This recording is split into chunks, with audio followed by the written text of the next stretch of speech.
Hello students, good morning. I hope all of you understand the previous topics very well.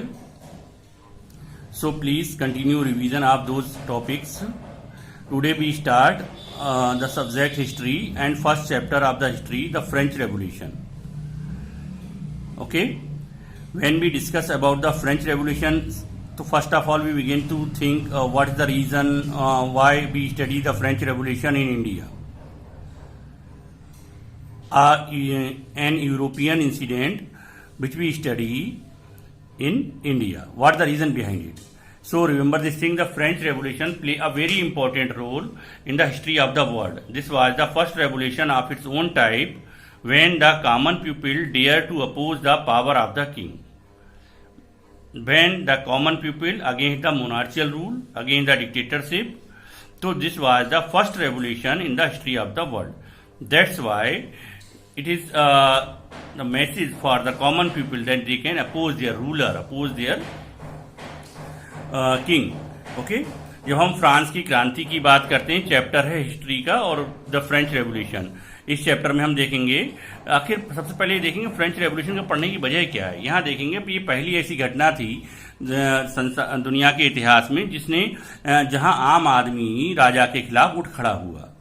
तो revolution का मतलब होता है sudden revolt, अचानक किया गया विरोध, है ना. जनता काफी परेशान थी, मोनार्चियल रूल था और मोनार्चियल रूल में भी वो लोग डिवाइन पॉलिसी पर बिलीव करते थे, डिवाइन थ्योरी पर बिलीव करते थे. उनका मानना था राजा को ईश्वर ने अपॉइंट किया है, गॉड ने अपॉइंट किया है और इसलिए they do not have any their responsibility towards the common people.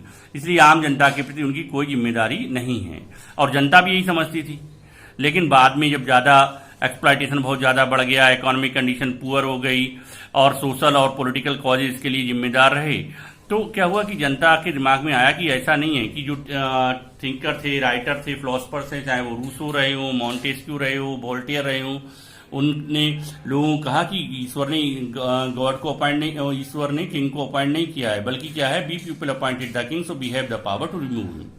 So this was the first revolution of its own time where the common people dared to oppose the power of king. Clear? The French Revolution is known as a landmark in the history of Europe and the world. It led to end of monarchy in France. A new system of governance was introduced. One is a new system that is known as the democratic republic introduced after this revolution. And other country also inspired from it. After that the other revolution of the world held. The Declaration of Rights of Men and Citizens during the French Revolution announced the coming of a new era. The slogan of the French Revolution, इस revolution का सबसे important बात ये थी कि यह इसका slogan क्या है. Often question ask in the exam. तो इसका स्लोगन था लिबर्टी. यहाँ पर देखेंगे इसका स्लोगन था liberty, freedom and equality. This is the slogan of the French revolution, become important idea of a new era. अब यहाँ पे what the reason responsible for it, तो सबसे पहले यहाँ पर हम देखते हैं वहां की सामाजिक स्थिति क्या थी, सोशल कंडीशन क्या थी. तो सोशल कंडीशन में सबसे पहले देखेंगे राजा कौन था. तो यहाँ देखेंगे इन 1774 में लुई 16 जो कि बोरबन डायनेस्टी के थे, become the king of the France, वो फ्रांस के राजा बने. और इसके बाद देखिएगा division of France society. Division of French society क्या था, किस तरह से समाज फ्रांस का बटा हुआ था. तो सबसे पहले हम देखते हैं कि द फर्स्ट स्टेट कहा गया. फर्स्ट स्टेट में क्लर्जी आया करते थे. क्लर्जी का मतलब ये था कि जो प्रीस्ट थे चर्च के, higher authorities of the church, they comes in the first state. Second topic is their nobility. Nobility में यानी जो कोर्ट में थे, रिलेटिव्स और फ्रेंड्स थे राजा के, वो नोबल हुआ करते थे, तो वो नोबलिटी में आया है. थर्ड स्टेट में जैसे बिजनेसमैन है, मर्चेंट है, कोर्ट में लॉयर हैं, ये लोग क्या थे, ये थर्ड स्टेट में आए, है ना. और किसान लोग. ध्यान दीजिएगा फिर से, जो फ्रेंच डिवीजन रहा, फ्रेंच डिवीजन जो था वो 3 कैटेगरीज में था. फर्स्ट स्टेट में चर्च आया करता था, हायर अथॉरिटीज ऑफ चर्च, ये अपना एक अलग टैक्स लिया करते थे, ये टिथ कहा जाता था, टिथ. और द सेकेंड स्टेट में नोबल आया करते थे. सेकेंड स्टेट में कौन थे, नोबल, जैसे नोबलिटी कहा गया, नोबल, और ये अलग टैक्स लिया करते थे, जैसे टैली कहा गया. थर्ड स्टेट में क्या था, थर्ड स्टेट में आया करते थे बिजनेसमैन, मर्चेंट, कोर्ट, लॉयर और स्मॉल पीजेंट. क्लियर. तो ये सारी चीजें हैं, ये लोग यहाँ इस सब में आया करते थे और इस तरह से सामाजिक विभाजन था.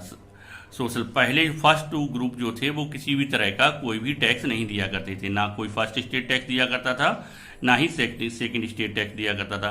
सारा टैक्स जो था वो थर्ड स्टेट को ही देना पड़ता था। इस तरह से अपनी टोटल इनकम का यानी जो है 70 to 80% जो था कॉमन पीपल वो टैक्सेस में चली जाया करती थी। वो चर्च को अलग टैक्स दिया करते थे और राजा को यानी जो किंग लिया करता था वो अलग है। चर्च लिया करता था उसे टिथ कहा गया है और राजा जो लिया करता था उसे टैली कहा गया। Clear?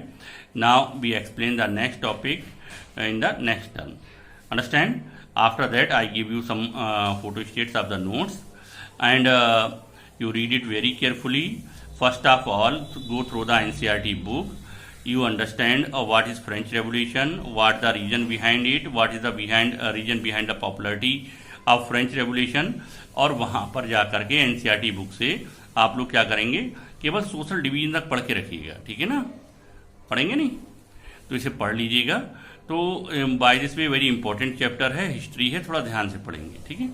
French revolution, French revolution में क्या था, जैसा कि मैंने बताया आपको, फ्रेंच रेवोल्यूशन का जो नारा था वो है liberty, freedom and equality. Okay, तो I hope all of you understand it very well and revise it at home. Okay, thank you.